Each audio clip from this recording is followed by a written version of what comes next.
সম্মানিত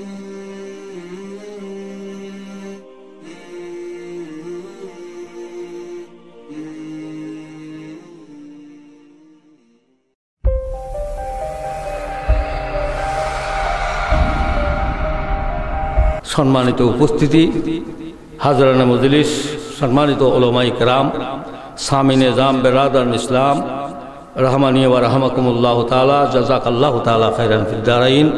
আসসালামু আলাইকুম ওয়া রাহমাতুল্লাহি ওয়া বারাকাতুহু। আলহামদুলিল্লাহ, শুকরান জামিলা, শুকরান কবীরা।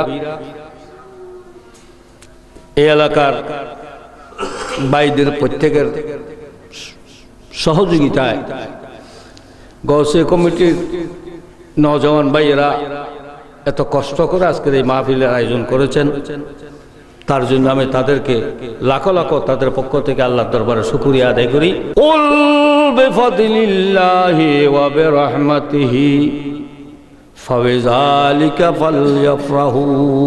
আল আয়াত। সাদাকাল্লাহু মাওলানাল আযীম ওয়া সাদাকা রাসূলুহুন নবিয়ুল হাবিবুল করিম ওয়া নাহনু আলা যালিকা মিনাশ শাহিদিন ওয়াশ শাকিরিন আলহামদুলিল্লাহি রাব্বিল আলামিন। মিলাদুন নবী করার জন্য আল্লাহর কোরআনে কোন জায়গায় আছে না নাই? কথা বলেন। আমরা সুন্নি আলেমেরা মিলাদুন নবী আমাদের নিজেদের মন গড়া করতেছি না, আল্লাহ করার জন্য বলেছেন সেই জন্য করতেছি। আল্লাহ করার জন্য বলেছেন এই জন্য করতেছি।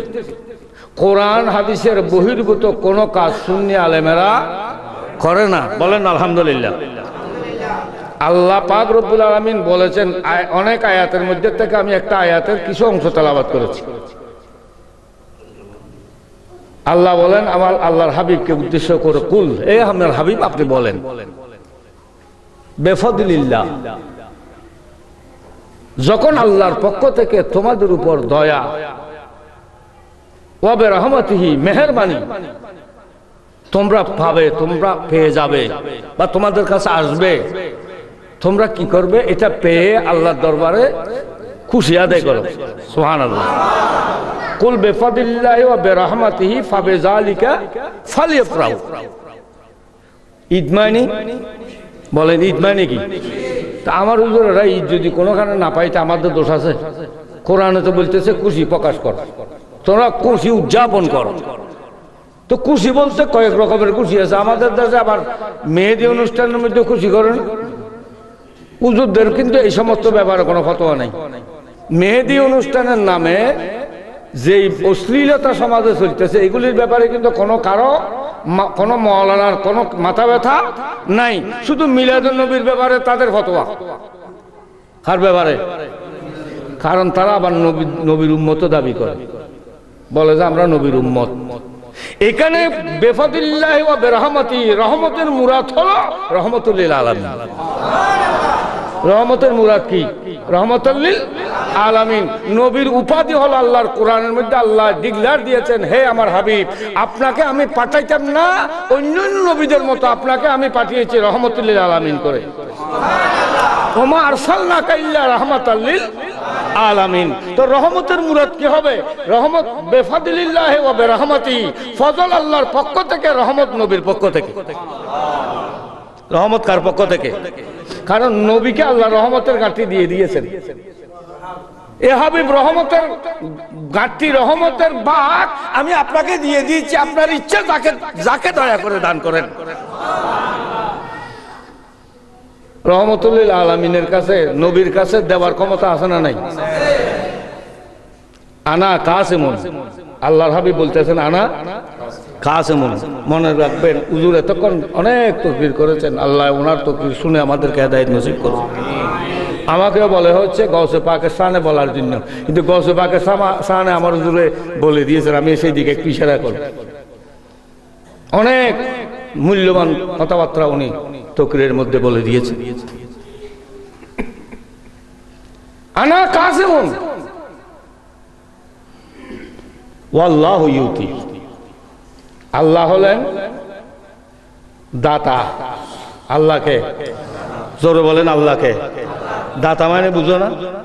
দাতা মানে যিনি দান করেন, যিনি আল্লাহ আমার নবীজি বলতেছেন আমি হলাম আল্লাহর পক্ষ থেকে, আল্লাহ আমাকে দান করে দিয়েছেন। আর আনা কাসিম, আমি হলাম বন্টনকারী। আমি কি বন্টনকারী। আল্লাহ কাউকে ডাইরেক্ট দেয় না। আল্লাহ যদি দিতে হয় তাহলে কোনো নবী অথবা ওলির মাধ্যমে দেয়। আল্লাহ কাউকে দিলে কার মাধ্যমে দেয়? হয়তো বা কোনো নবীর মাধ্যম লাগবে, নয়তো কোনো ওলির মাধ্যম লাগবে। প্রধানমন্ত্রী কি ডাইরেক্ট দেয় না মন্ত্রীদের মাধ্যমে দেয়? আল্লাহরও এরকম নিয়ম, ওইটা নিয়ম ওইখান থেকে এসেছে। প্রধানমন্ত্রী কখনো ডাইরেক্ট দেয় না, প্রধানমন্ত্রী দেওয়ার জন্য কিছু মন্ত্রী নির্দিষ্ট করে রেখেছে। মন্ত্রী দায়িত্ব আছে না, কেউ খাদ্যমন্ত্রী, কেউ যোগাযোগ মন্ত্রী, কেউ অর্থমন্ত্রী, কেউ এলজিআইডি মন্ত্রী। এক এক জায়গায় এক একজন মন্ত্রীকে বাংলাদেশ সরকার নিয়োগ দিয়েছেন। প্রধানমন্ত্রীর দপ্তর থেকে যা প্রয়োজন তারা এনে দেবেন, তাদেরকে দেওয়া হয়। ঠিক আল্লাহ পাক রব্বুল আলামিনের পক্ষ থেকেও আল্লাহ ডাইরেক্ট দেয় না, আল্লাহ নবী এবং ওলির মাধ্যমে দেয়। এটা হলো নিয়ম। এটা কি নিয়ম? আল্লাহর নিয়ম যেরকম বান্দাদেরকে আল্লাহ এই নিয়মের শিক্ষা দিয়েছে। আল্লাহ হলেন দাতা আর বন্টনকারী হলেন আমার নবী। এই জন্য রহমতের ভান্ডার আমার নবী। রহমাতাল লিল আলামিন ইয়া রাসূল তু শফিউল মুজনবিন ইয়া রাসূল সালাতু ইয়া রাসূলুল্লাহ আলাইকুম। সাই আবার মনে মনে এইটা বলিও না যে মনে হয় উসমানী সাহেব শিরিক কথা না হওয়ার। কিন্তু ওই কোটিল কথা শিরিক। নবী এখানে দেয়, দেওয়ার মালিক তো আল্লাহ, দেওয়ার মালিক আল্লাহ। আচ্ছা বৃষ্টি এখনো দেয় আল্লাহ, ঠিক আছে। রিজিক এখনো দেয় তো আল্লাহ। রিজিক দিবার জন্য, বৃষ্টি দেওয়ার জন্য আল্লাহ তো ডাইরেক্ট দিতে পারতেন। আল্লাহর কি প্রয়োজন ছিল মিকাইল আলাইহিস সালামের? মিকাইল আলাইহিস সালাম কি ফেরেশতা? মিকাইল আলাইহিস সালাম হলেন মন্ত্রী। মিকাইল আলাইহিস সালাম কি খাদ্যমন্ত্রী বলেন নাকি মন্ত্রী? খাদ্যমন্ত্রী। এগুলি বুঝার জন্য আমি উদাহরণ দিচ্ছি, আপনাদের নলেজের মধ্যে থাকবে তো ইনশাআল্লাহ। আল্লাহ পাক রব্বুল আলামিন তো বৃষ্টি দিতে পারেন না? আল্লাহ চাইলে ডাইরেক্ট বৃষ্টি দিতে পারে, আল্লাহ চাইলে ডাইরেক্ট খাদ্য দিতে পারে। আল্লাহ সব কিছু দেওয়ার ক্ষমতা আল্লাহর আছে না নাই? সব কিছুর মালিক কে? আল্লাহ। কিন্তু আল্লাহ যদি আল্লাহ দিবে এটার উপর আমাদের বিশ্বাস, কিন্তু আল্লাহ দেবে যে কার মাধ্যমে দেবে? একজন খাদ্যমন্ত্রীর ব্যবস্থা আল্লাহ করে রেখেছেন, যিনি খাদ্য দেবেন, রিজিক দেবেন, বৃষ্টি দেবেন। তার নাম কি? মিকাইল। মিকাইল আলাইহিস সালাম। এখন শিরিক নাও কিরো আল্লাহ, তুমি তো চলে দিন না পারো আল্লাহ, তুমি আবার ফেরেশতা কিলেও করে একটু দেয়। আল্লাহ বলে যে এটা হলো কানুন। এটা কি? এটা কানুন। আমি আল্লাহ দিতে পারি, আমি আল্লাহ দিই, কিন্তু আমার নবী এবং ওলির মাধ্যমে আমি দিয়ে থাকি। কারণ আমি আল্লাহ ডাইরেক্ট দিই না। আমি আল্লাহ ডাইরেক্ট কয়েকবার দিয়েছি, সবসময় দিই না।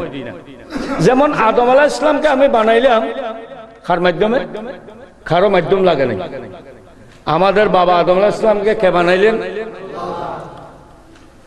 ডাইরেক্ট না কোনো কারো মাধ্যমে বানিয়েছে? এই দেখেন, কথাটা বুঝার জন্য বলছি। আদম আলাইহিস সালামকে বানাইবার জন্য আল্লাহর কোনো মাধ্যমের প্রয়োজন হয় নাই। আল্লাহ ডাইরেক্ট আদমকে তৈরি করে দিয়েছে।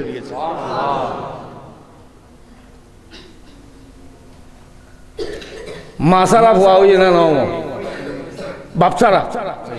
বাপসারা ছেলে হয় নাই। এটা আল্লাহ পাক রব্বুল আলামিন ডাইরেক্ট করেছে। তারপরেও এখানে মধ্যখানে একজনের প্রয়োজন ছিল। সুবহানাল্লাহ। মধ্যখানে একজন হযরতে মরিয়ম আলাইহিস সালাম। নাম কি? হযরতে মরিয়ম আলাইহিস সালাম বাইতুল মুকাদ্দাসের খাদেমা ছিলেন। তিনি আল্লাহর ঘর বাইতুল মুকাদ্দাসের খাদেমা ছিলেন। তিনি নমাজরত অবস্থায় তিনি আল্লাহর নিয়ামত পেতেন।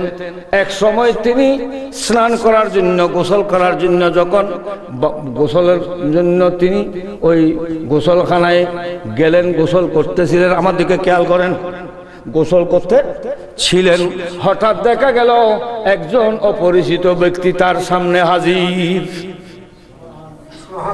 একজন অপরিচিত ব্যক্তি কার সামনে? মরিয়ম আলাইহিস সালামের সামনে।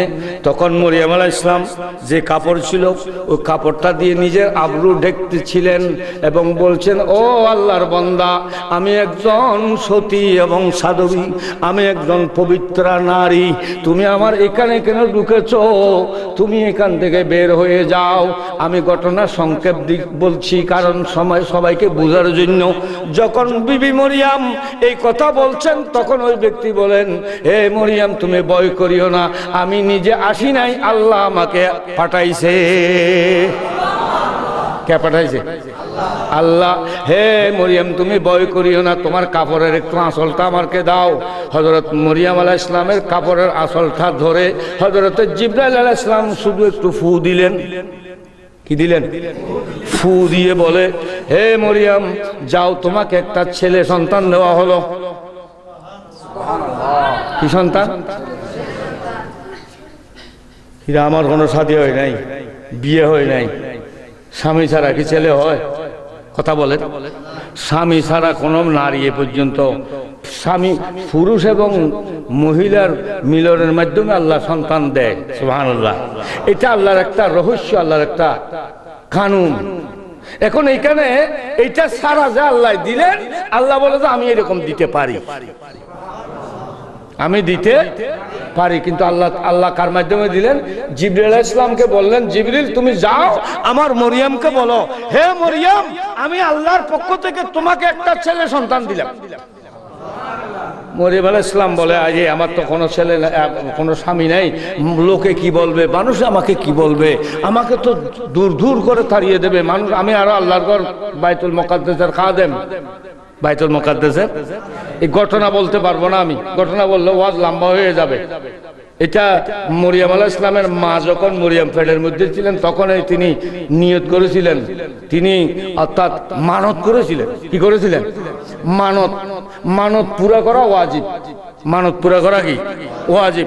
তিনি মানত করেছিলেন, আমার পেটের মধ্যে যেটা আছে এটা যদি এই ছেলে হয় বা এটা এই বাচ্চাটা হলে আমি তোমার ঘর বাইতুল মুকাদ্দাসের খেদমতের জন্য নিয়োজিত করে দেব, দান করে দেব।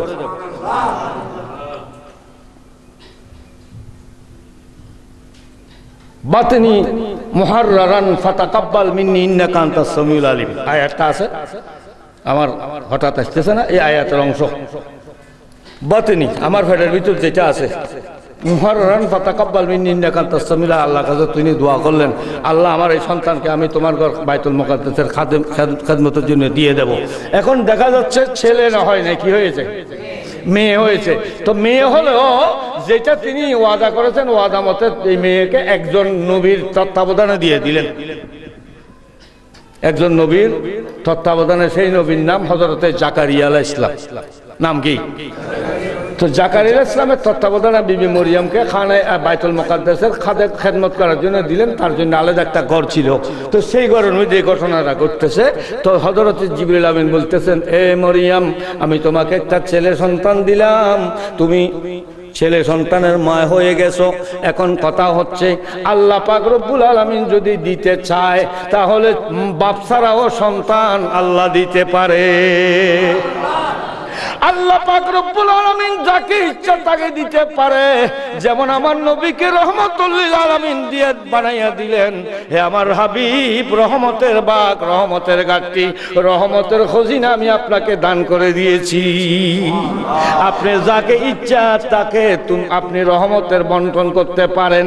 আল্লাহ বলে, আমার হাবিব, আপনার উম্মতদেরকে বলে দিন, আমার দয়া এবং রহমতের বাগ যারা পাবে, রহমতুল লিল আলামিন যখন পৃথিবীর জমিনে আসবে, তারা যেন সেই দিন খুশি প্রকাশ করে, সেই দিন যেন তারা ঈদ উদযাপন করে। এখন ঈদে মিলাদুন্নবী করলে আমাদের অনেক মুসলমান ভাইয়ের প্রশ্ন আসে, খোদা বাড়িতে কোন ঈদ, আবার ঈদ করতে গিয়ে আসলো। আল্লাহর কোরআন বলতেছে রহমতুল লিল আলামিন দুনিয়াতে আসার দিনটা উম্মতের জন্য ঈদের দিন। কি দিন? ঈদের দিন। ঈদের দিন আমরা ঈদ পালন করব, এটা শুধু সবাই মিলে করার জন্য বলে নাই, প্রত্যেক উম্মতের জন্য ঈদ করা জরুরি। সুবহানাল্লাহ বলেন। আজকে যে আপনারা ভাগ্যবান, কোরবানি করার জন্য যেমন প্রত্যেককে নির্দেশ দেওয়া হয়েছে কোরবানি করতেছেন গিরসে গিরসে মিলি, আপনাদের উপর যদি ঈদে মিলাদুন্নবী করার যদি আল্লাহর ডাইরেক্ট যদি নির্দেশ আসতো যে তোমরা ঈদ উদযাপন করতে হবে প্রত্যেক ফ্যামিলির মধ্যে, তাহলে আমাদের জন্য ঈদে মিলাদুন্নবী উদযাপন করা প্রত্যেকের জন্য ফরজ হয়ে যেত। এখানে আল্লাহ ইঙ্গিত দিয়েছেন মাত্র, তাহলে বোঝা যাচ্ছে প্রত্যেক মুসলমান ঈদে মিলাদুন্নবী করা দরকার আছে না নাই? কারণ হুকুমকে দিয়েছেন আল্লাহ, ডাইরেক্ট অথবা ইনডাইরেক্ট আল্লাহ হুকুম দিয়েছেন ঈদে মিলাদুন্নবী করার জন্য। আমরা ভাগ্যবান যে আমাদের ইনকামের কিছু টাকা অন্তত মিলাদুন্নবীর মাহফিলের মধ্যে আমরা খরচ করতে পেরেছি। আর ওই ব্যক্তি দুর্ভাগা যে এই মিলাদুন্নবীকে নিয়ে ইনকার করলো, সেই মিলাদুন্নবীকে নিয়ে ইনকার করে নাই, স্বয়ং আল্লাহ এবং রসুলকে নিয়ে ইনকার করেছে। বলেন না নাউজুবিল্লাহ। তা আজকে ঈদে মিলাদুন্নবী এই ছোট বাচ্চা যুবক ভাইয়েরা যারা আমি দেখলাম, আমি যখন এই ফাঁকার মাথায় মসজিদে ছিলাম তখন তারা দুনিয়াতেও আসে নাই। যেগুলি আজকে মিলাদুন্নবী করতেছে তারা দুনিয়াতেও আসে নাই। আজকে এই ছেলেরা বর্তমানে ইউটিউবের মাধ্যমে, এই ইন্টারনেটের মাধ্যমে যে জগতে তারা চলে গেছে, তাদের এগুলি করার কথা নয়। তারপরেও যে আল্লাহ তাদের দ্বারা এই কাজ করাইলেন, এটার জন্য লাখো লাখো শুকর আলহামদুলিল্লাহ। এদের মা বাপ যারা দুনিয়াতে আছে তারাও ভাগ্যবান, এবং তাদের মুরব্বীরা যারা কবরে চলে গেছে তারাও ভাগ্যবান।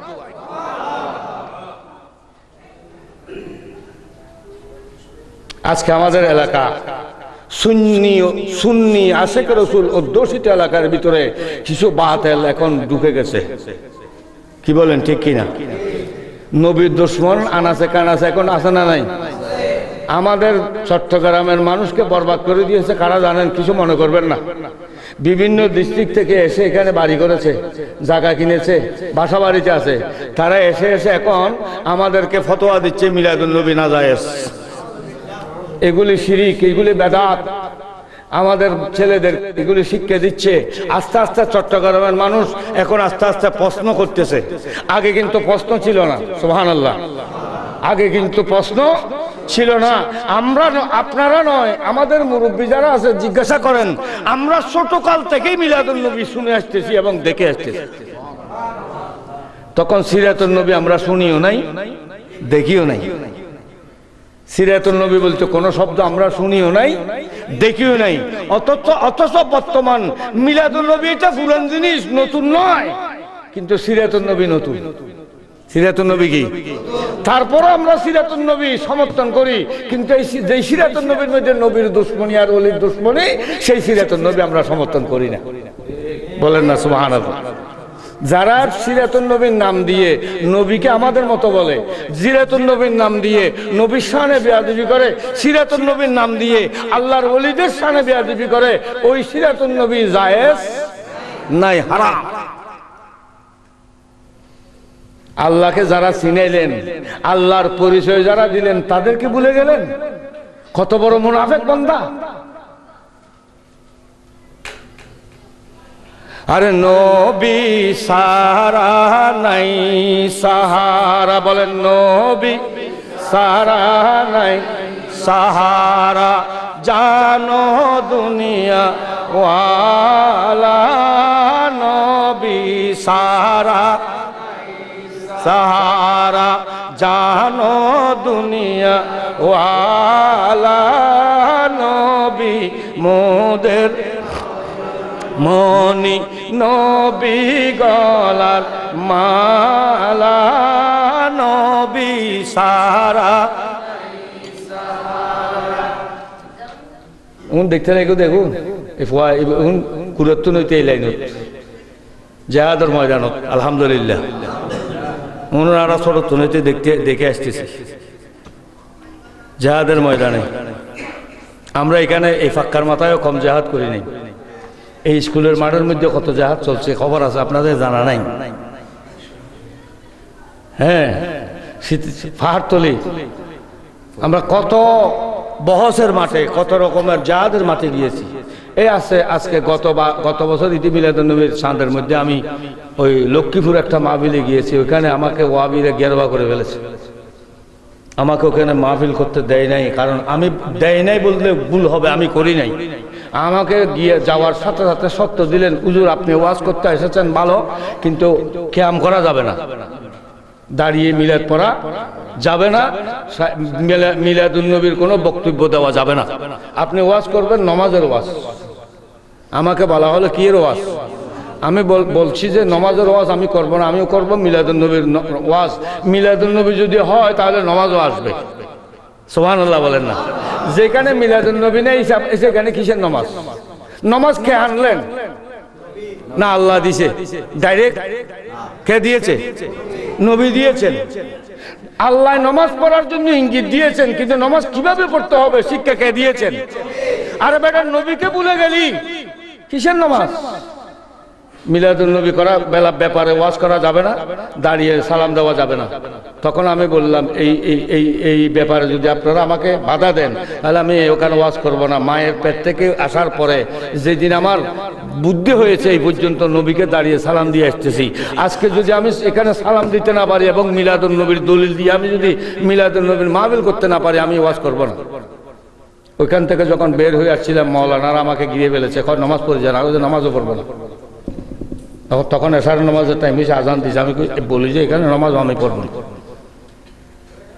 এই মসজিদে নামাজ পড়লে আমার নামাজ হবে না, আপনাদের নামাজ হবে কি না এটা আমি জানি না, আমার নামাজ পড়া হবে না। এই কথা বলে আমি মসজিদ থেকে বের হয়ে গেছি। যাদের ঘরে আমাকে নিয়ে নেওয়া হয়েছিল তার ঘরে গিয়ে বসছি। কিছুক্ষণ পর আমার সামনে দুজন ব্যক্তি গেলেন, বলে যে হুজুর চলেন, আপনাকে এখানে রাখা যাবে না। কেন? আপনাকে হয়তো রাত্রেই তারা আক্রমণ করবে। আমি সকালে ওইখান থেকে সেন্টার বাজার বলে একটা জায়গা, রাত্রে ওইখান থেকে মোটরসাইকেলে করে আমাকে সেন্টার বাজারে এনে রাখলো।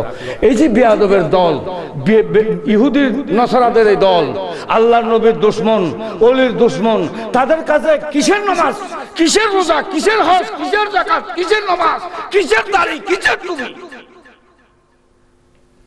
যিনি নামাজ দিলেন তাকে সালাম দেওয়া যাবে না, তার মিলাদুন্নবীর বয়ান করা যাবে না, নবীর শান বলা যাবে না। তাদেরকে কি মুসলমান বলা যায়? মুসলমান বলা তাদেরকে যাবে না, কারণ নবী ছাড়া মুসলমান হওয়া যায় না। লা ইলাহা ইল্লাল্লাহ, লা ইলাহা ইল্লাল্লাহ সারা জীবন পড়লেও একজন ব্যক্তি মুসলমান দাবি করতে পারবে না। যখনই তিনি মুহাম্মদুর রাসূলুল্লাহ সাল্লাল্লাহু তাআলা আলাইহি ওয়াসাল্লাম উচ্চারণ করেছেন তখনই বলা যাবে মুসলমান। তারপরেও বলা যাবে না। তার পিছনে আছে কি? আকীদা। ঈমানের পরে কি? আকীদা একটা শব্দ আছে না নাই? আকীদা শব্দের উৎপত্তি হলো আকদুন থেকে। আকদ বলে না? আকদ কথা বলেন, আছে না নাই? আকদ কি? আকদ জামাই স্বামী স্ত্রীর মধ্যখানে যে বন্ধনটা হয় সেটার নাম আকদ। আকদ মানে গিট্টে। আকদ মানে কি? গিট্টে। গিট্টে ঠিক থাকলে স্বামী স্ত্রী ঠিক থাকে। গিট্টে যদি মস্করা হয় সেখান থেকে ছেলে হোক আর মেয়ে হোক সেটাও বেশ কম হয়ে যাবে। আকদ ঠিক। আকদ মানে গিট্টে। তো নবীর সাথেও উম্মতের একটা গিট্টে আছে, বলেন না সুবহানাল্লাহ। নবীর সাথে উম্মতের কি আছে?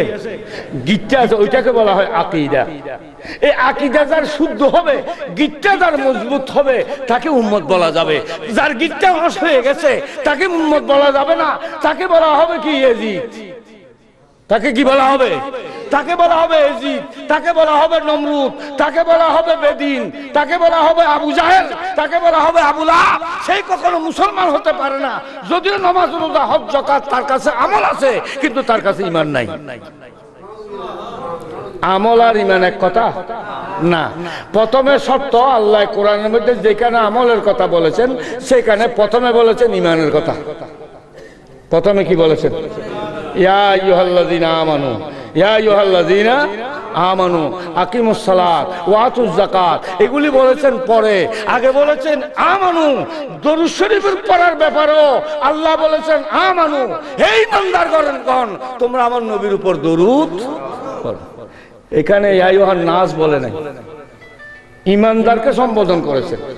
ইমানদারকে সম্বোধন করার এখানে বিরাট কারণ রয়েছে। ইমানদারকে সম্বোধন করার কারণ আছে বলেই আল্লাহ পাক রব্বুল আলামিন এখানে ইমানদারকে বলেছে। এই জন্য যারা নবীর দরুদ পড়ে, নবীকে সালাম দেয়, তারা ইমানদার। তারা কি ইমানদার? তারা ইমানদার বলছে এই কারণে আল্লাহ বলছেন ইয়া আইয়ুহাল্লাযীনা আমানু সল্লু, কি বলছে? ইয়া আইয়ুহাল্লাযীনা আমানু সল্লু, হে ইমানদারগণ তোমরা নবীর উপর কি পড়ো? দরুদ পড়ো। এটা কার অর্ডার? অর্ডার মানে আমর। মৌলানা সাহেব হুজুর আছে, খতিব সাহেব জিজ্ঞাসা করেন, এখানে আল্লাহ কি বলেছেন? অর্ডার দিয়েছেন আমর। এটা শিখে আমর শিখে বলছে তোমরা নবীর উপর কি পড়ো? দরুদ পড়ো। নামাজ পড়ার জন্য যেমন আল্লাহ নির্দেশ দিয়েছেন, আমার নবীর দরুদ শরীফ পড়ার জন্য আল্লাহ কি দিয়েছেন? তোমরা নির্দেশ পালন করো না। শুধু দরুদের কথা বলছে, আর কিছু বলে নাই, আরো বলেছে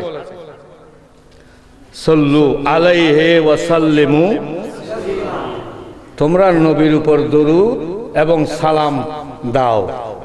আমার নবীর দরুদও পড়বা, সাথে সাথে নবীকে সালাম দাও।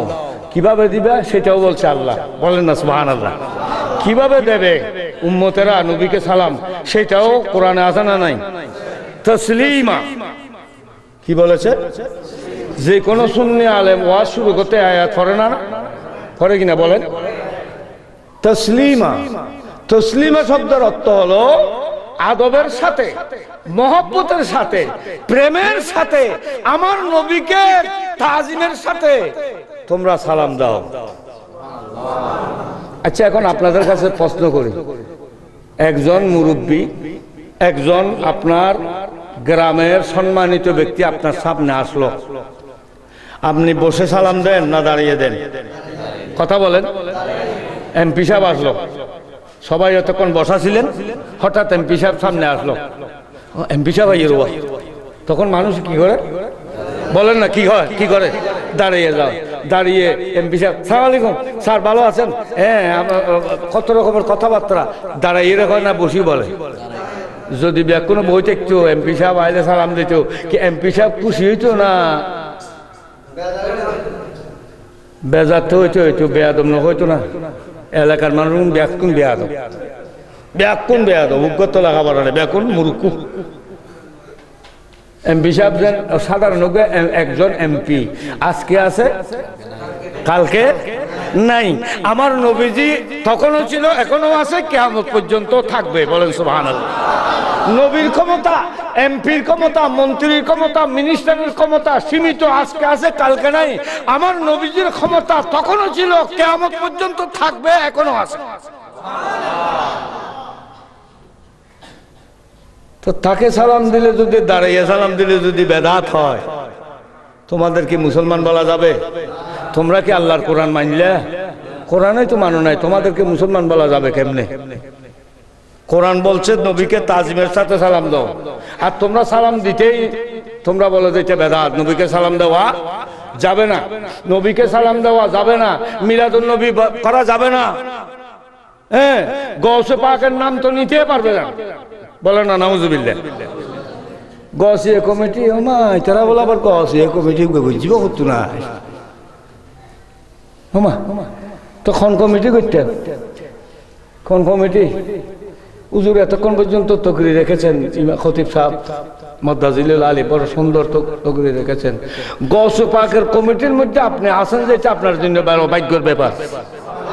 আপনার নামটা যে গৌসে পাকের লিস্টের মধ্যে তুলতে পেরেছেন, এটা আপনার জন্য কি বলেন না, কি ভাগ্যের ব্যাপার। আপনার কিন্তু খবর নাই, আপনার কিন্তু খবর নাই, আপনি যে কত বড় নিয়ামত পেয়েছেন। গৌসে পাক পিরানি পীর দস্তগীরের নামে একটা কমিটি গঠন হলো। হযরত আল্লামা তৈয়ব কেবলা রহমাতুল্লাহ আলাইহির নামে তো এই কমিটি গঠন করে নাই। তিনি গঠন করেছেন কার নামে? গৌসে পাকের নামে। তো এখানে ওই সমর্থন গণনা যে কি হলে জানেননি, তৈব সাহেব হুজুরে গৌসিয়া কমিটি গঠন করছে এই জন্য, বলেন না নাউজুবিল্লাহ। আচ্ছা পাকিস্তানে তো না যে টিয়া লই যাবে তোর খামাই লই যাবে যদি এখন গা দিয়ে কাটটি বাঁধি এরকম বলতেছে যে মানুষ আসে না নাই। আমি পাকিস্তান গিয়েছি, আমার ব্যাপারে বলি, আমি কিন্তু হুজুর কেবলার মুরিদ নয়। আমি হুজুর কেবলার মুরিদ হলে বলতে পারতেন যে হুজুর কেবলার মুরিদ যে বোধহয় ওনার অ্যাডভার্টাইজ করতেছে। আমি কিন্তু হুজুর কেবলাকে ভালোবাসি। হুজুর কেবলাকে ভালো না বাসলে আমি পাকিস্তান যাইতাম না হুজুরের দরবারে। আমার একজন বন্ধু মৌলানা শফিউল্লাহ নিজামী, বাড়ি হলো কদম রসুল, ও চিনিবা ভালো। শফিউল্লাহ নিজামী এবং আমি দুজন একসাথে 94-এ 94-তে আমি যখন হজে যাইতেছি, তা আমি প্রথমে ভারত গিয়েছিলাম, ইন্ডিয়ার থেকে আমরা এই পাকিস্তান গিয়েছি। আমারও ইচ্ছা ছিল একটু পাকিস্তান যাব। তা আমি প্রথমে আমরা এই ইন্ডিয়ার থেকে ফ্লাইটে করে আমরা প্লেনে নেমেছি কোন জায়গায়? লাহোরে। পাকিস্তান একটা জায়গার নাম লাহোর। লাহোরের মধ্যে একজন ওলি আছে, বহুত বড় বিখ্যাত একজন ওলি, হযরতে দাতা গঞ্জে বখশ লাহোরী রহমতুল্লাহ। যে দাতা গঞ্জে বখশ লাহোরী রহমতুল্লাহ দরবারের মধ্যে খাজা গরিব নওয়াজ বসেছিলেন, ওখানে ইবাদত করেছিলেন 40 দিন পর্যন্ত। ওই জায়গায় এখন খাজা গরিব নওয়াজ যে মসল্লার উপর বসেছিলেন, এই মসল্লাটা এখনো আছে। আমি গুনাহগার ওইখানে গিয়েছি, যাক একটা রাত ওখানে ছিলাম হযরতে দাতা গঞ্জে বখশ লাহোরী রহমতুল্লাহ দরবারে। ওখান থেকে আমি শ্রীকুট দরবার শরীফ গিয়েছি।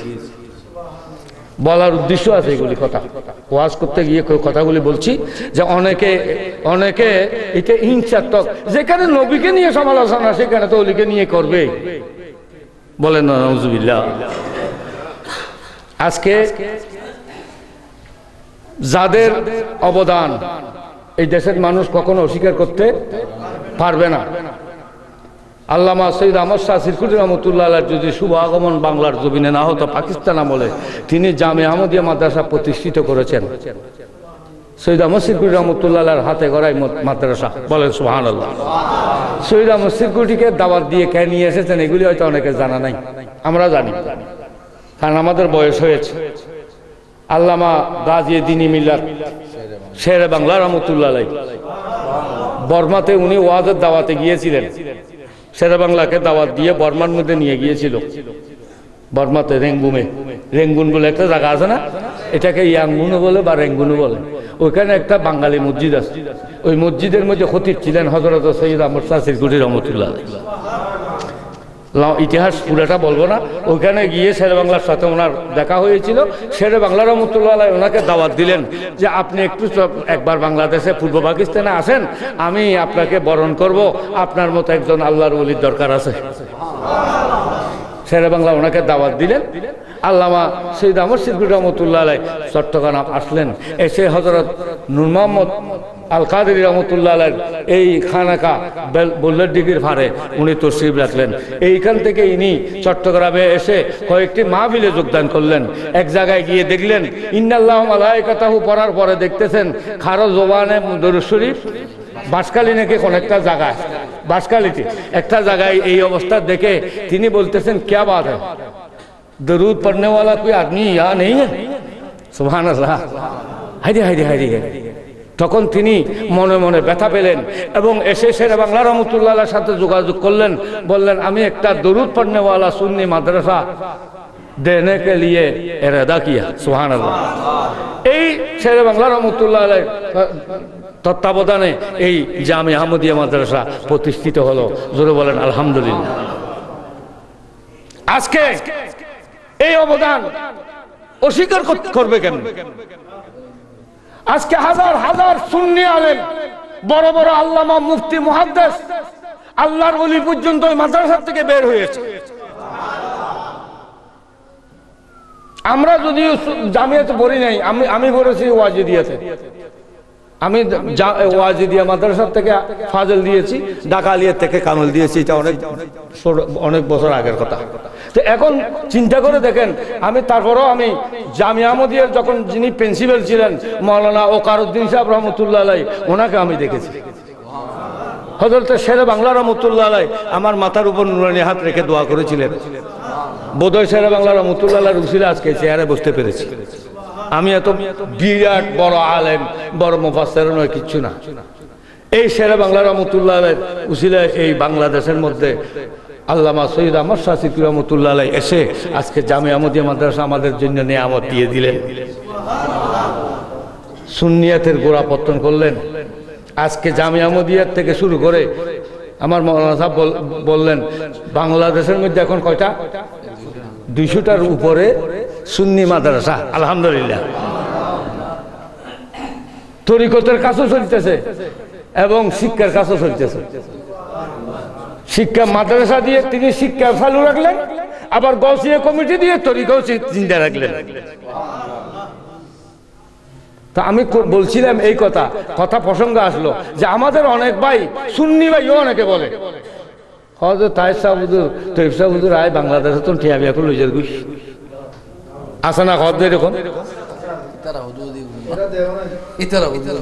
আমি তো দেখে এসেছি হুজুর কেবলা আল্লামা তৈব সাহেব কেবলা রহমতুল্লাহ আলাইহির বাড়িতে আমি 2 দিন ছিলাম। হাজারা শরীফ, শ্রীকোট শরীফ 2 দিন ছিলাম। আল্লামা তাহের সাহেব কেবলা মাদ্দাজিলুল আলী তখন আমি এবং মৌলানা শফিউল্লাহর জন্য আমরা একটা রুমের মধ্যে ছিলাম 2 দিন। হুজুর কেবলা তখন ডায়াবেটিসে একটু কষ্ট পাচ্ছিলেন, তো হুজুর কেবলা নিজের হাতে 2টা ফ্লাস করে চা নিয়ে আসতেন।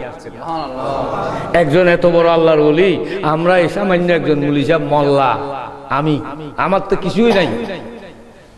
তা আমার মতো একজন ব্যক্তির জন্য আল্লামা তাহের সাহেব কেবলা মাদ্দাজিলুল আলী চায়ের ফেলাসের করে এক ফেলাসের মধ্যে হুজুরের জন্য চা, আর এক ফেলাসের মধ্যে আমরা দুজনের জন্য। তার মানে হুজুর চিনি খেতেন না, এই জন্য ডায়াবেটিসের চা আমাদের জন্য চিনিওয়ালাটা নিয়ে আসতেন। তো আমাদের সামনে বসতেন আর সুন্দর সুন্দর করে কথা বলতেন, বাংলাদেশের খবরাখবর নিতেন, বিভিন্ন কথাবার্তায় বলতেন, আর আমাদেরকে চা ঢেলে দিতেন, আমরা খাইতাম। কেউ ধরতেও পারতো না।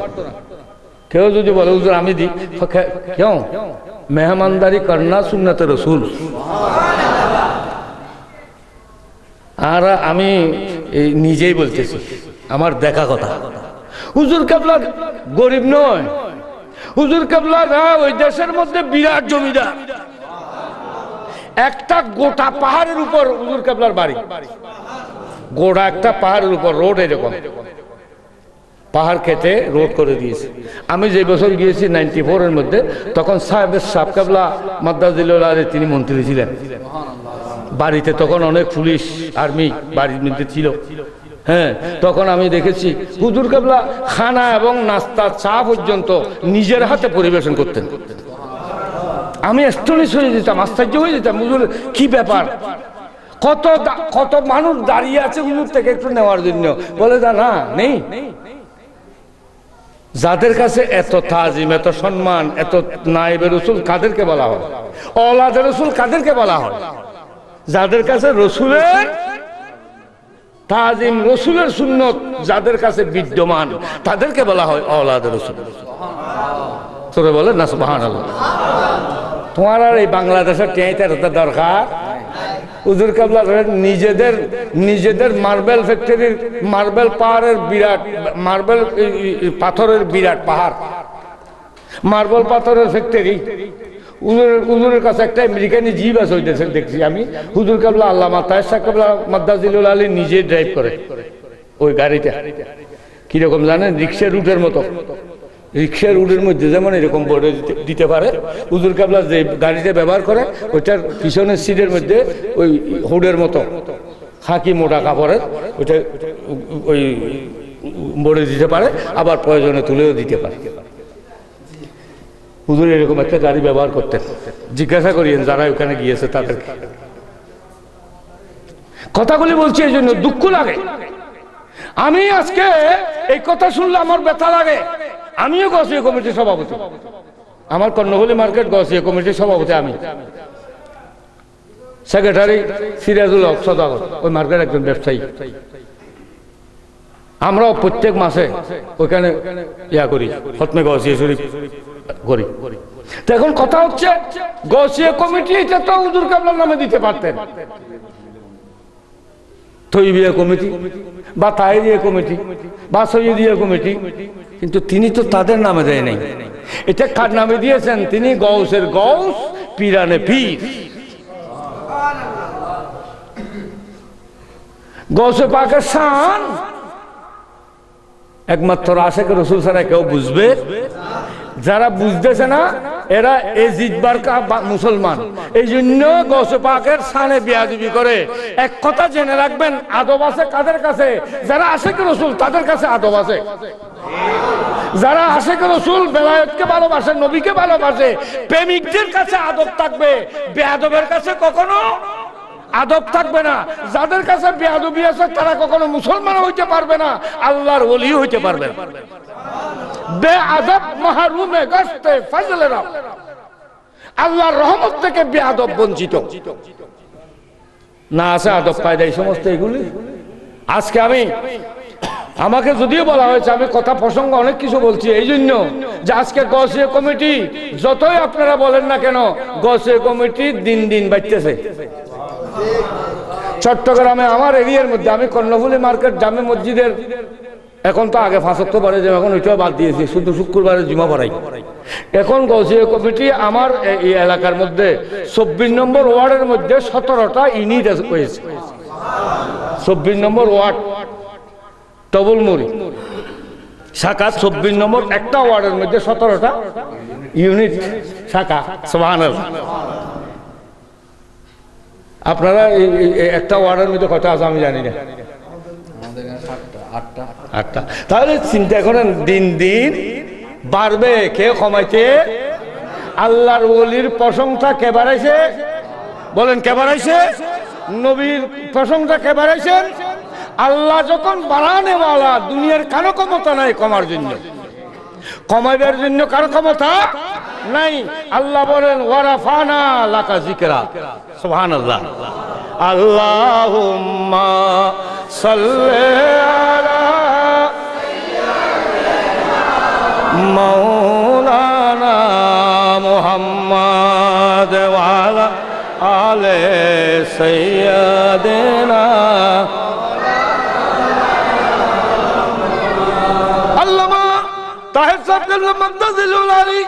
বাংলার জমিনে যখন তিনি কদম রাখেন, আশেক ভক্ত মুরিদানেরা যা টাকা পয়সা দেয়, সমস্ত টাকা পয়সা জামিয়ার ফান্ডের মধ্যে হুজুর কেবলা রেখে যান। জামিয়াকে চালাইবার জন্য, বাংলাদেশের মাদ্রাসাগুলি চালাইবার জন্য হুজুর কেবলা আসলে জামিয়ার ফোন গরম হয়ে যায়।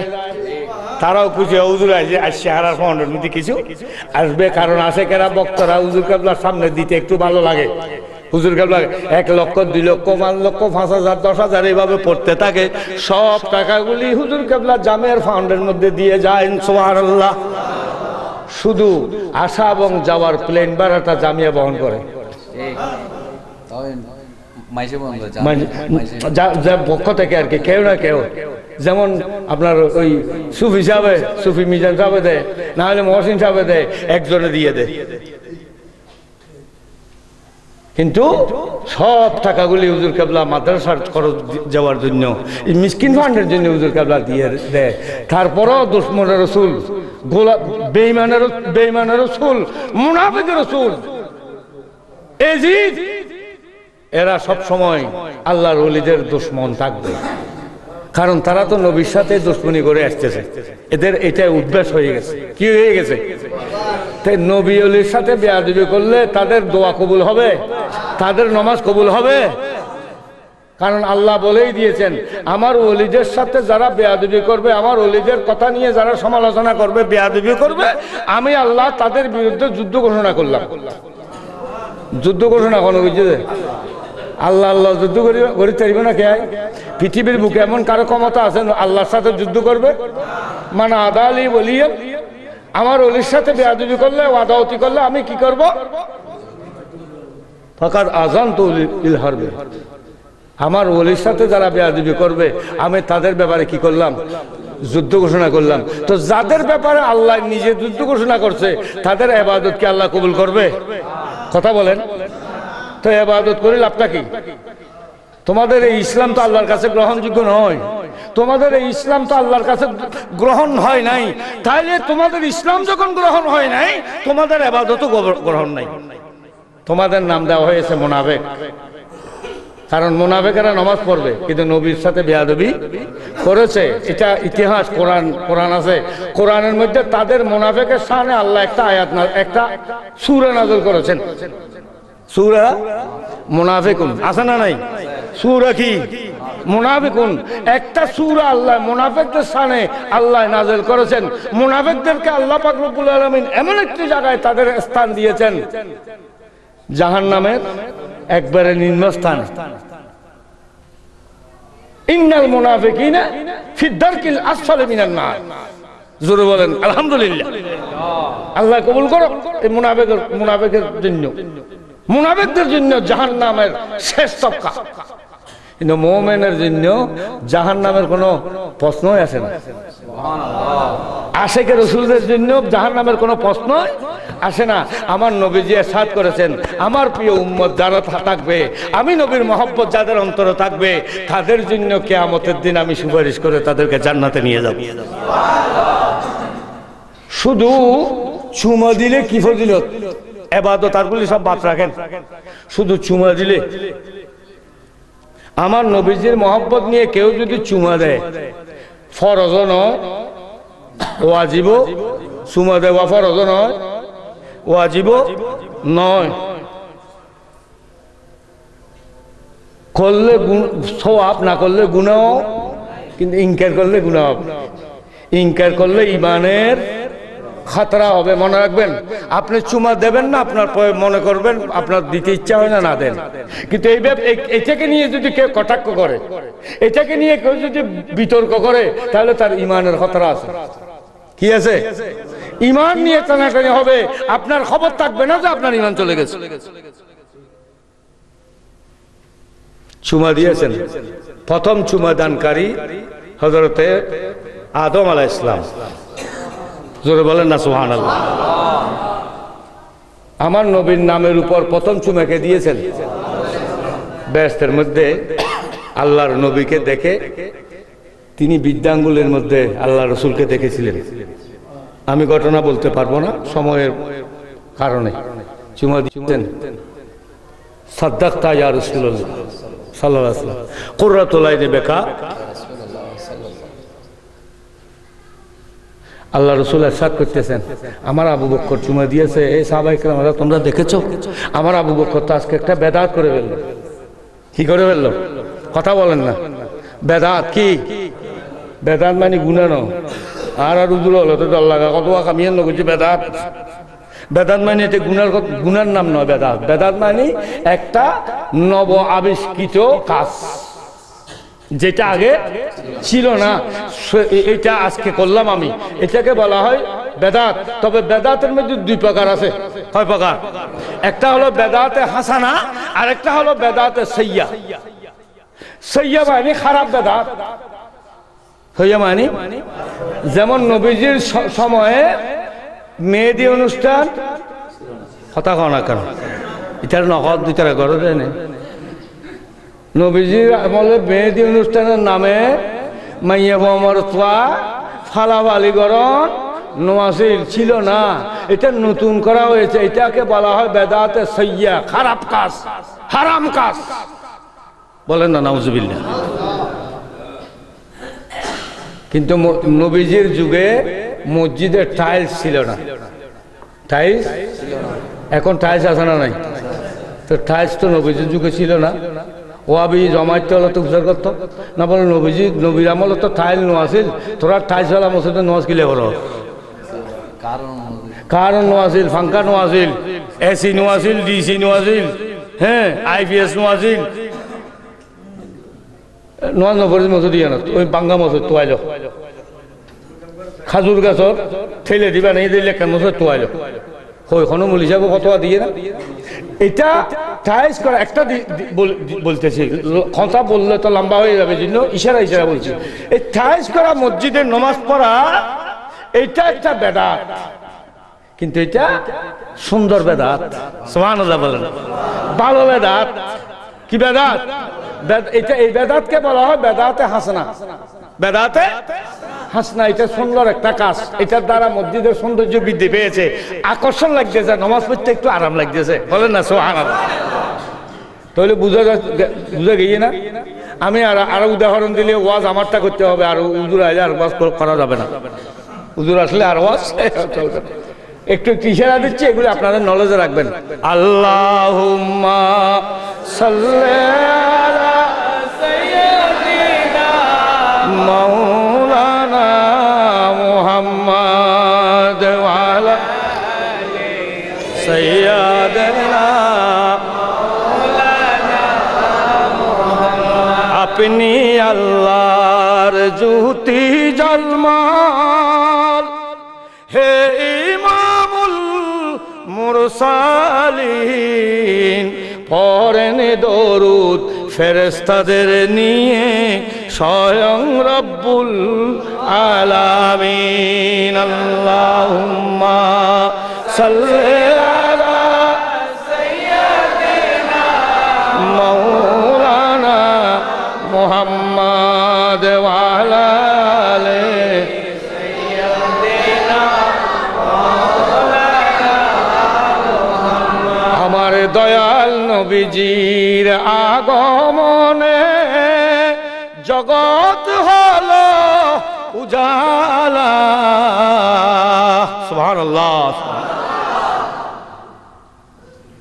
পড়েন দরুদ তাহার উপরে ওহে আশেক নিরালা।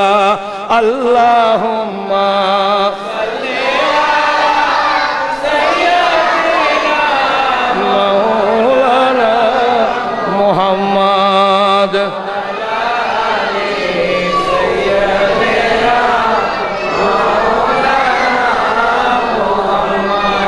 ত্রিভুবনে রহমত নবী কোরআনে প্রমাণ। আশেক বিনে কে বুঝিবে দয়াল নবীর শান। আমার মুখে মুখে পড়েন, আশেক বিনে কে বুঝিবে দয়াল নবীর শান। ত্রিভুবনে রহমত নবী কোরআনে প্রমাণ। আশেক বিনে কে বুঝিবে দয়াল নবীর শান। আশেক বিনে কে বুঝিবে দয়াল নবীর শান। নবী যখন তশরিফ আনেন কাবা ঝুঁকে সেজদা করে। সুবহানাল্লাহ। নবী যখন তশরিফ আনেন কাবা ঝুঁকে সেজদা করেন। ওয়া তুয়াজ্জিরুহু ওয়া তুওয়াক্কিরুহু কোরআনে প্রমাণ। আশেক বিনে কে বুঝিবে দয়াল নবীর শান। আশেক বিনে কে বুঝিবে দয়াল নবীর শান। সিদ্দিক আকবর রাদিয়াল্লাহু তাআলা আনহু, হযরত বেলাল রাদিয়াল্লাহু তাআলা আনহু খানায়ে কাবার ছাদের উপর উঠে যখন নবীজির নাম নিয়ে আজান দিচ্ছেন, সাথে সাথে আবু বকর সিদ্দিক দুইটা বৃদ্ধাঙ্গুল দিয়ে চোখের মধ্যে সুরমার মতো তিনি লাগাইতেছেন।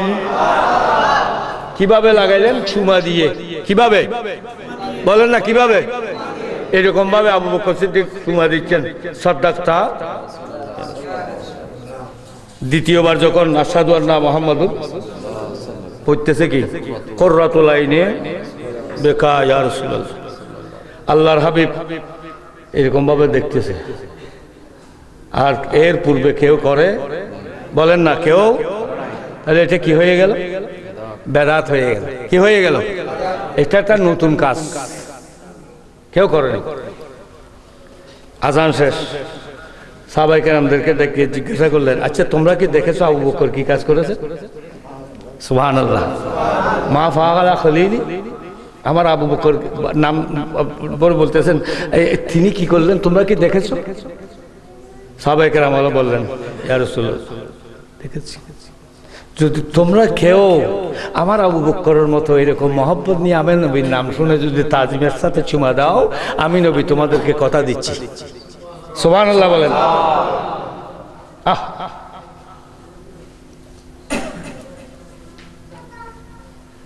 মা ফাআলা খালিল সুফুফি ইয়াউমাল কিয়ামা, কিয়ামতের দিন তারা মানুষ যখন সুফ বেঁধে কাতারবদ্ধ হয়ে দাঁড়াবে, আনা কায়েদুহু ফিল জান্নাহ ওয়া কায়েদুহু ফিল জান্নাহ, বলেন না সুবহানাল্লাহ। সুফুফিল কিয়ামতে ওয়া কায়েদুহু ফিল জান্নাহ, তাদের মধ্যে থেকে আমি আমার ওই চুমা দেওয়া উম্মতদেরকে বেছে নেব। কায়েদ মানে কয়েদ করা, কায়েদ মানে ধরে নেওয়া। খদি কতবা জেলখানার খদিরে ধরে লই যায়, ধরি লই যায় খদি, তারা পুলিশ এসে ধরিবার লাগে, পুলিশ এসে দেখি দিবার লাগে। ধরন মানে কয়েদ করা, ধরা মানে কায়েদুহু ইলাল জান্নাহ, আমি আমার ওই উম্মতদেরকে কাতার থেকে বেছে নেব এবং আমার নিজের হাতে আমি তাকে জান্নাতে নিয়ে যাব। ওয়া কায়েদুহু ইলাল জান্নাহ, খুশির কথা না, না বেজারের কথা। ওয়া একটা ডর করে আলহামদুলিল্লাহ কনা, ফরজ নয়, ওয়াজিব নয়, সুন্নত নয়, করলে সওয়াব, না পড়লে গুনাহ, কিন্তু একটা সাধারণ কাজ যদি কোনো উম্মতে মহব্বত নিয়ে এটাও করে, আল্লাহর নবী বলতেছেন আমি তার জন্য জান্নাতে নিয়ে যাব তাকে আমার সাথে। এত বড় নবীর প্রেমিকের এত দাম। কিয়ামতের মাঠে নবীর আশেক উম্মতের কোনো সওয়াল জবাব নাই। এটা মেরাজের রাত্রে আল্লাহর সাথে ওয়াদা হয়ে গেছে, মেরাজের রাতে ওয়াদা হয়ে গেছে। এ আমার হাবিব, আপনার উম্মতদেরকে আমি অন্য অন্য উম্মতের সামনে বেইজ্জত করব না। আপনার উম্মতদেরকে আমি কিভাবে জান্নাতে নিয়ে যাব, তাদের ব্যাপারে আমি আল্লাহ ওয়াদা করতেছি। আজকে আপনার ওফাতের সময় আমি জিবরিলের মাধ্যমে আপনাকে খবর দিলাম, ইয়া রাসূলুল্লাহ, আমার হাবিব, আপনার উম্মতের জামিন আমি স্বয়ং আল্লাহ। উম্মতের জামিন কে? স্বয়ং আল্লাহ। আমি আপনার উম্মতদেরকে অন্য উম্মতের সামনে কিয়ামতের দিন দাঁড় করাবো না, তাদের হিসাব কিতাব আমি নেব না, তাদেরকে আমি মাফ করে দেব। এই জন্য দুনিয়াটা পরীক্ষার ফিল্ড, ইমতিহান, ইন্টারভিউর ময়দান হলো দুনিয়ায়। দুনিয়াতে যিনি ফাঁস করে কবরে যাবে তার জন্য আর কোনো সওয়াল জবাব নাই, কি নেই, কিচ্ছু নেই। যাওয়ার মাত্র গুম, যাওয়ার সাথে সাথে গুম। এই জন্য বলা হচ্ছে নওম কানামাতুল আরশ। আমরা ওলি আল্লাহদের ওরস করি না? ওলি আল্লাহর ওরস করা তো এই হারামজাদা হতে বলে বেদাত। আল্লাম্বা সব হিসাব ওই যে আল্লাম্বা সব হিসাব বলছে যে ওরসের গোস্ত খাওয়া হারাম, ওরসের গোস্ত খাওয়া ফাখানার থেকে নিকৃষ্ট। নাউজুবিল্লাহ, ডর করে খাওয়া সমর্থন করছে আল্লাহ। আল্লাম্বা সত্যের গান সমর্থন হইয়ে না, এটা কথা ওরসের গোস্ত খাওয়া, মিলাদুন নবীর ওরস, অলি আল্লাহর মাজারের ওরসের গোস্ত, তবু কইর যারা খার এইদিন ফাখানার তুলনা পাক। এই কথা গান কি ইমানদারে বলতে পারে না বেঈমানে বলতে পারে?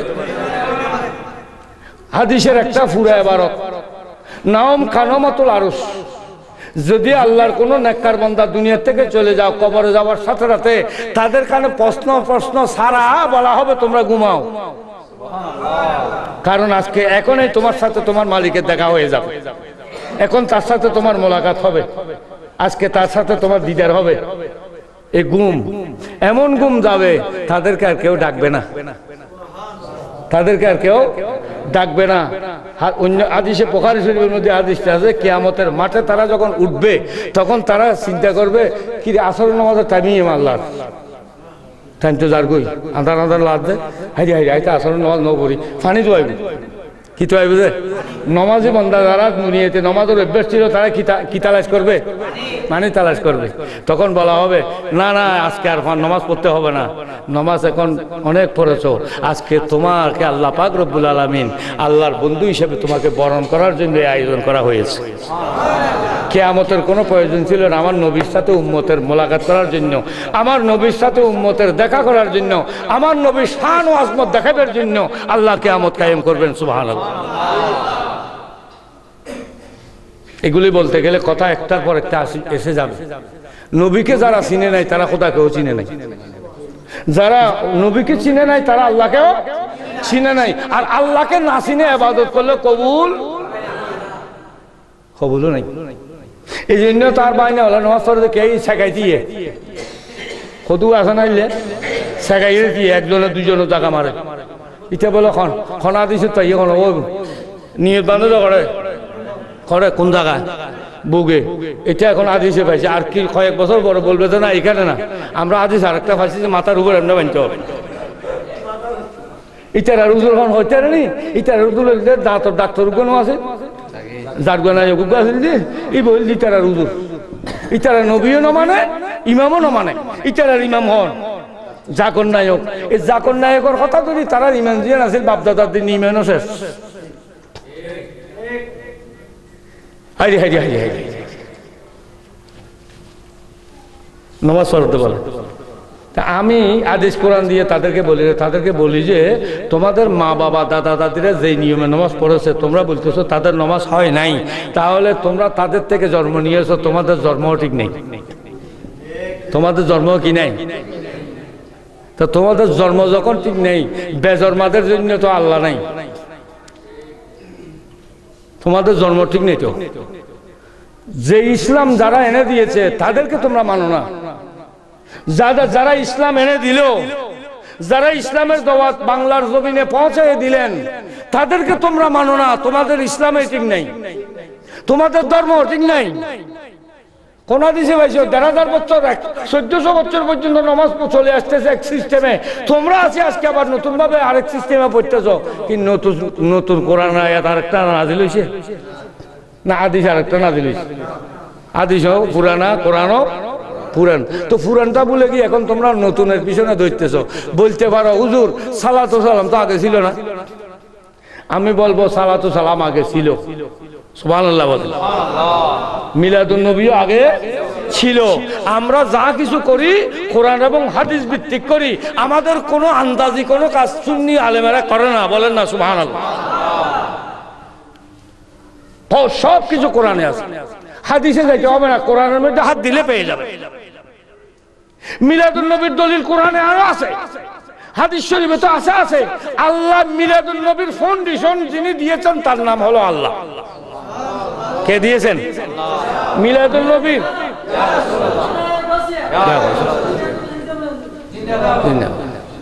আল্লাহুম্মা সাল্লি সাইয়্যিদিনা মাওলানা মুহাম্মদ ওয়া আলা আলি সাইয়্যিদিনা মাওলানা মুহাম্মদ। সবাই বসেন। আল্লাহুম্মা সাল্লি আলা সাইয়্যিদিনা মাওলানা মুহাম্মদ ওয়া আলা আলি সাইয়্যিদিনা মাওলানা ইয়া রাসূলুল্লাহ হাবিবে খালকে তা তুই বরগোজিদা জুল জালালে পাকে বে হম তা তুই। আল্লাহুম্মা সাল্লি আলা সাইয়্যিদিনা মাওলানা মুহাম্মদ ওয়া আলা আলি সাইয়্যিদিনা হাজরিন।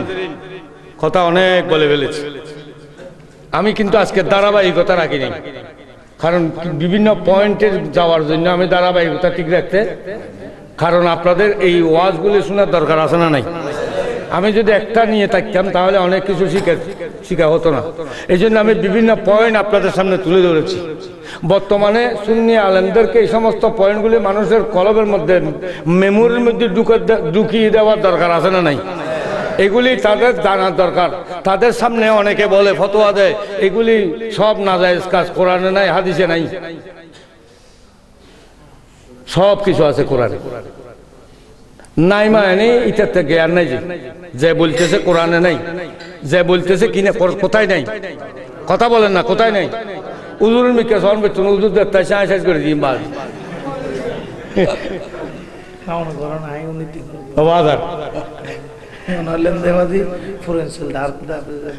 ফুরান বাতে পারেনি, আবার বেশি ফুরান নিলে বাস হয়ে যায়। বেশি ফুরানো নেই আর একবার ফুরানো গিয়ে বুঝুন। এক সময় কথাই খোঁজ উতের ঘরত গিয়ে দি, ঘরত বই বই খোঁজ দি। এমন এক সময় ছিল এই এলাকার মধ্যে একজন ওয়াজি বক্তা ছিল না, একজন বক্তা আমরা পাইতাম না এই এলাকার মধ্যে। যারা মুরব্বী আছে বুঝার ঘর কোনো ওয়াজি আলেম আমরা তোয়াই পাইতাম না। মাঝে মাঝে আসিম সাহেব হুজুরকে দাওয়াত দিতে হতো, আসিম সাহেবের ভাই আমিনুল ইসলাম আসিম সাহেবকে দাওয়াত দিতে। তো ছোটখাটোর মধ্যে আমরা সবসময় থাকতাম। হ্যাঁ, এখন আল্লাহর রহমতে প্রত্যেক মসজিদের খতিবেরা বড় বড় বক্তা, আলহামদুলিল্লাহ। শেরে বাংলা রহমতুল্লাহ বলেছিলেন, আমি একজন শেরে বাংলা দুনিয়ার থেকে চলে গেলে কি হবে, হাজার হাজার শেরে বাংলা বাংলার জমিনে তৈরি হবে। আমি আল্লামা শেরে বাংলা রহমতুল্লাহ একজন দেখেছি, ওনার দরবারে বসেছি, ওনার দোয়া নিয়েছি। বর্তমানে হুজুর কেবলাকে দেখেছে যে এরকম আলেম এখনো আছে, শের বাংলা রহমতুল্লাহকে দেখেছেন যে এরকম আলেম এখনো আছে, আছে ওইটা আরো মুরব্বী এখন গেলে গুই শের বাংলার কথা বলি যাবো। অনেকে দরুদ সালামের মধ্যে শের বাংলার নাম বড় গিয়ে এখন অনেক সুন্নি আলেমও দেখি শের বাংলার নাম নেয় না। আমি প্রথমে বলেছিলাম সুন্নিয়তের গোড়াপত্তন বাংলার জমিনে করেছিলেন হযরত আল্লামা সৈয়দ আহমদ সাহেব রহমতুল্লাহ আলাইহি। পিছনে যিনি সহযোগিতার হাত বাড়িয়ে দিয়েছেন তিনি হলেন আল্লামা গাজীউদ্দিন মিল্লাত শেরে বাংলা। জোরে বলেন না সুবহানাল্লাহ। এই এলাকার মানুষ যে শতান আছেন জামিয়া মদিয়া মাদ্রাসা যেহেতু আছে যে খসাই ভাড়া কি ভাড়া জায়গা দিতেন না কথা। পাকিস্তানের তো মানুষরা এরা মাদ্রাসা করে মারা জায়গা দিতেন শেরে বাংলা কি সামনে পাকিস্তানের ফিস সাহেব করতো না করে দি জায়গা দে শেরে বাংলা এর জায়গা দিবে ইতিহাস। এগুলি ইতিহাস বলতে গেলে ওয়াজ আমার লম্বা হয়ে যাবে। এই জন্য আমি যা ওয়াজ করেছি এতক্ষণ বিভিন্ন জায়গা থেকে একটু একটু মাত্র ইশারা দিয়েছি,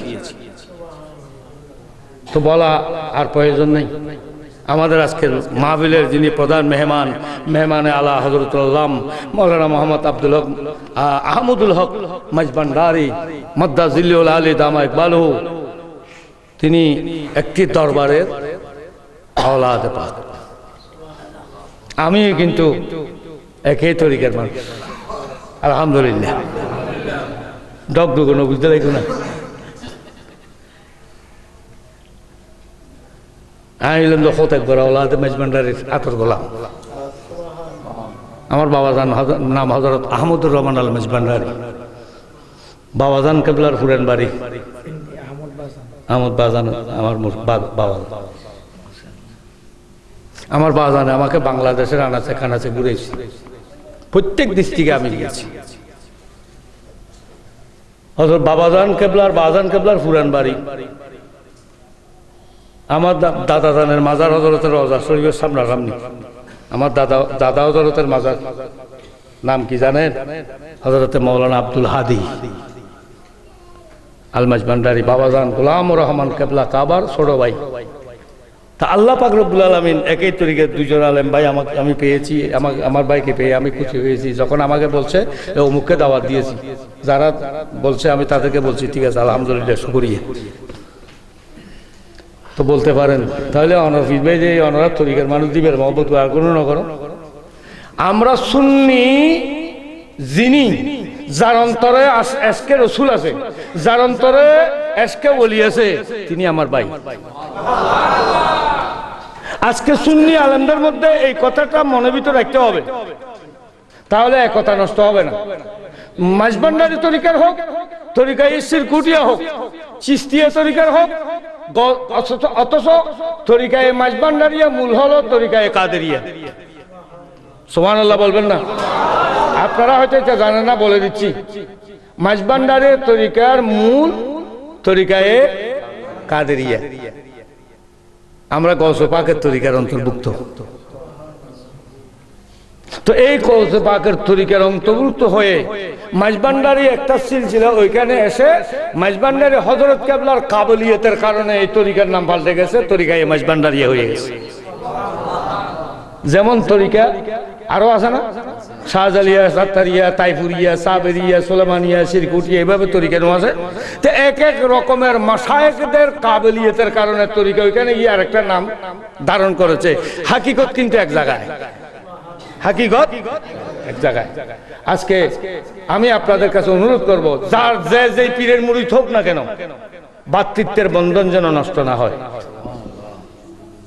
ওই পীরের মুরিদ আগে রেখে রেখে এটা বলার কোনো অবকাশ নাই। এটা মনে রাখলে হিংসা তৈরি হবে। সুন্নি মুসলমানের যদি প্ল্যাটফর্ম মজবুত হয়, কেউ আমাদের কোনো কিছু ক্ষতি করতে আজকে কেন করতেছে? সুযোগ বুঝে সরাইয়া চুরি করে গিরিশে গুমদার নেই, ইটা একবারে ডাক মারে, এলে কোথাও মানুষ গুমদার আওয়াজ না করে, ইটা সরাইয়া খান লাগাই দেখে বাপরে বাপ, ইটা তো খবর নাই, ইটা তো একবার নাজিরে টমাছে কি। এখন আর কোয়াশগুলি গাঁটি বাঁধি, আদিয়ে গাঁটি বাঁধাতে কি করতে পারবি আর একতা নতা কোনোর কারণে। আমি সুন্নি আলেমদেরকে অনুরোধ করব, সুন্নিয়তের খেদমত যিনি করতেছেন যতদূর পারে, তার কাছে এলেম না থাক, আল্লাহ তো তার কাছে আজকে রসুল আছে। অন্তত তার বক্তব্যের দ্বারা দুই একজন মানুষ হইলে অন্তত আশেকে রসুল হচ্ছে। হ্যাঁ, তাদের বিরুদ্ধে কথাবার্তা বলার থেকে বিরত থাকার জন্য অনুরোধ রাখবো। আল্লাহ আমাদেরকে আপনাদেরকে সবাইকে বুঝার তৌফিক দান করুন। হুজুরের তকরির আপনারা শ্রবণ করবেন। আমি বলছি, হুজুর আসলে আমি বক্তব্য শেষ করব। আর হওয়ার মতো হয়তো আর বড় হওয়া আলেম অনরা সিনেন, আমার বড় ছেলেও আলেম, একটা মসজিদের ইমাম, আর একটা মসজিদের খতিব ইকবাল হারুন। হ্যাঁ, তো আর হওয়া আল্লাহ 3 ফুয়া 4 ফুয়ার মা বাপ, আর ফুয়া কফুয়ার বাপ, ইবে কফুয়ার হয়ে যাচ্ছে, 4 বাপ, আর নাতি নেতেন পর্যন্ত বিয়ে লেগে হইলে ফুয়ার ন মাইয়েত করো, তাইলে আর ফুয়ার মতো সমান।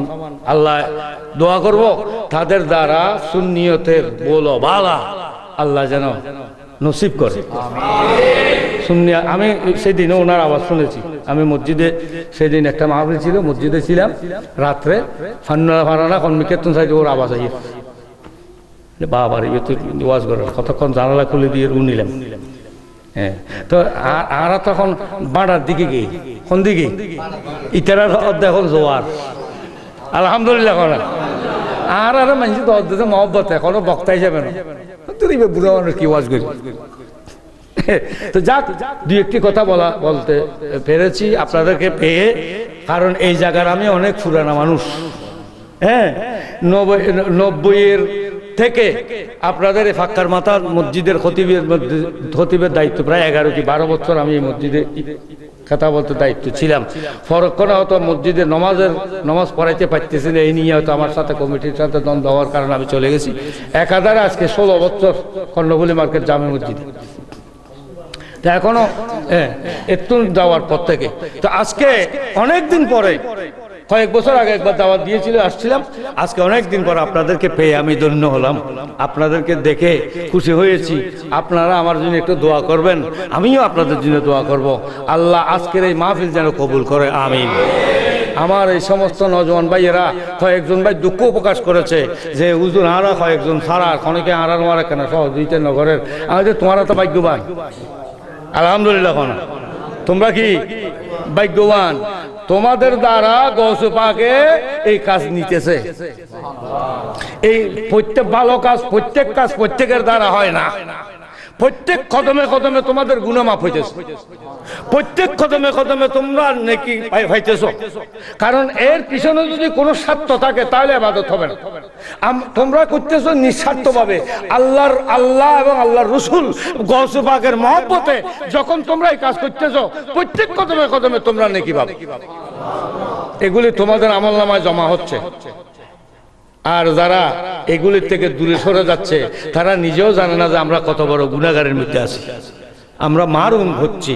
আমি বলবো এই ছেলেরা যখন এই এলাকায় যখন কোনো একটা ভালো মিলাদুন্নবী গৌসে পাকের ফাতে আজদম ঈদে মিলাদুন্নবী আশুরার মাহফিল যে কোনো মাহফিলে এলাকাবাসী ভাই বন্ধু নারী পুরুষ সবাইকে আমি অনুরোধ করব তাদেরকে তোমরা বিমুখ করিও না, যতদূর পারো কিছু সহযোগিতার হাত তোমরা বাড়িয়ে দেবে, তাদেরকে উৎসাহ দাও যেন এইভাবে মাহফিল চলে।